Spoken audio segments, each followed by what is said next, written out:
नमस्कार मित्रांनो, मी प्रसाद Nagargoje प्रसादजी take YouTube चॅनलमध्ये तुम्हा सर्वांचे मनापासून स्वागत करतो। मित्रांनो, महाराष्ट्र राज्यातील तमाम नागरिकांसाठी अत्यंत आनंदाची बातमी आहे।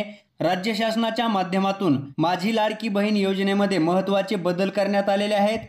मित्रांनो, लाडकी बहीण योजनेचा लाभ घेण्यासाठी भरपूर जाचक अटी ठेवण्यात आलेल्या होत्या, त्यामुळे राज्यातील महिला लाभार्थ्यांची नाराजी दिसून येत होती। तसेच या योजनेचा लाभ घेण्यासाठी अधिवास प्रमाणपत्र आणि उत्पन्न दाखला काढण्यासाठी लाभार्थ्यांची धावपळ सुरू झालेली होती आणि या योजनेचे अर्ज भरण्यासाठी कमी मुदत असल्यामुळे अर्ज भरण्यासाठी खूप गर्दी देखील होताना दिसून येत होती। त्यासाठी सरकारच्या माध्यमातून या योजनेमध्ये महत्त्वाचे बदल केलेले आहेत, ज्यामुळे लाभार्थ्यांना एकदम सहजपणे या योजनेचा लाभ घेता येणार आहे। तर मित्रांनो, नक्की कोणकोणते महत्त्वाचे बदल करण्यात आलेले आहेत याच्या संदर्भातली सविस्तर अशी माहिती आपण या व्हिडिओच्या माध्यमातून जाणून घेणार आहोत। त्यासाठी हा व्हिडिओ कुठेही स्किप न करता शेवटपर्यंत नक्की पहा। जर तुम्ही चॅनलवर नवीन आलेले असाल तर चॅनलला सबस्क्राइब करा, तसेच समोर येणाऱ्या बेल आयकॉनवर क्लिक करून ऑल नोटिफिकेशन क्लिक करायला विसरू नका, म्हणजे आमच्या अशाच नवनवीन व्हिडिओच्या नोटिफिकेशन तुमच्यापर्यंत सर्वात अगोदर पोहोचत राहतील। तर चला मित्रांनो, नक्की कोणकोणते बदल करण्यात आलेले आहेत याच्या संदर्भातली सविस्तर अशी माहिती पाहायला आपण सुरुवात करूया। तर पाहू शकता मित्रांनो, या ठिकाणी जे बदल करण्यात आलेले आहेत त्याची स्पष्टपणे माहिती या निवेदनाच्या माध्यमातून देण्यात आलेली आहे। पहिला महत्त्वाचा पॉइंट पहा मित्रांनो, सदर योजनेत अर्ज करण्यासाठी मुदत दिनांक 1 जुलै 2024 ते 15 जुलै 2024 पर्यंत ठेवण्यात आलेली होती। या मर्यादेत सुधारणा करण्यात येत असून आता सदर मुदत 2 महिने ठेवण्यात येत असून ती दिनांक 31 ऑगस्ट 2024 पर्यंत लाभार्थी महिलांना अर्ज करता येईल। तसेच मित्रांनो, दिनांक 31 ऑगस्ट 2024 पर्यंत अर्ज करण्यात आलेल्या लाभार्थी महिलांना दिनांक 1 जुलै 2024 पासून दरमहा 1500 रुपये आर्थिक लाभ देण्यात येणार आहे। म्हणजेच मित्रांनो, जरी 31 ऑगस्ट पर्यंत आपण अर्ज केला तरी सुद्धा आपल्याला पाठीमागच्या एका महिन्याचं 1500 रुपये अनुदान दिलं जाणार आहे।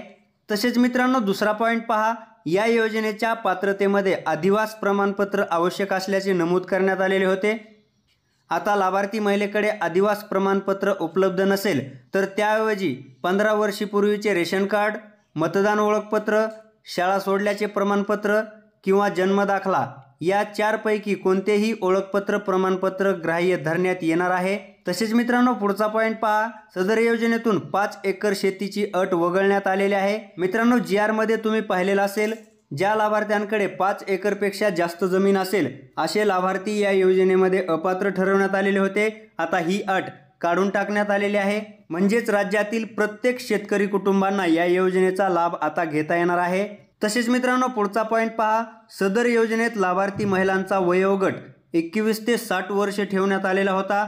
आता 21 ते 60 वर्ष वयोगटाऐवजी 21 ते 65 वर्ष वयोगट करण्यात आलेला आहे। म्हणजेच मित्रांनो, 60 ते 65 वर्षाच्या महिला सुद्धा या योजनेअंतर्गत लाभ घेऊ शकतात।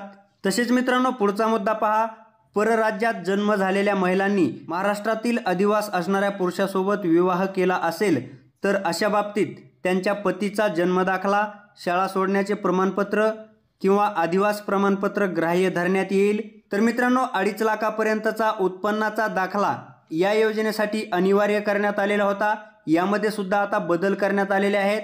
पाहू शकता मित्रांनो, 2.5 लाखापेक्षा कमी नोंद असलेला उत्पन्न दाखला उपलब्ध नसेल तर ज्या कुटुंबाकडे पिवळे किंवा केशरी रेशन कार्ड उपलब्ध असेल त्यांना उत्पन्नाचा दाखला प्रमाणपत्रातून सूट देण्यात येत आहे।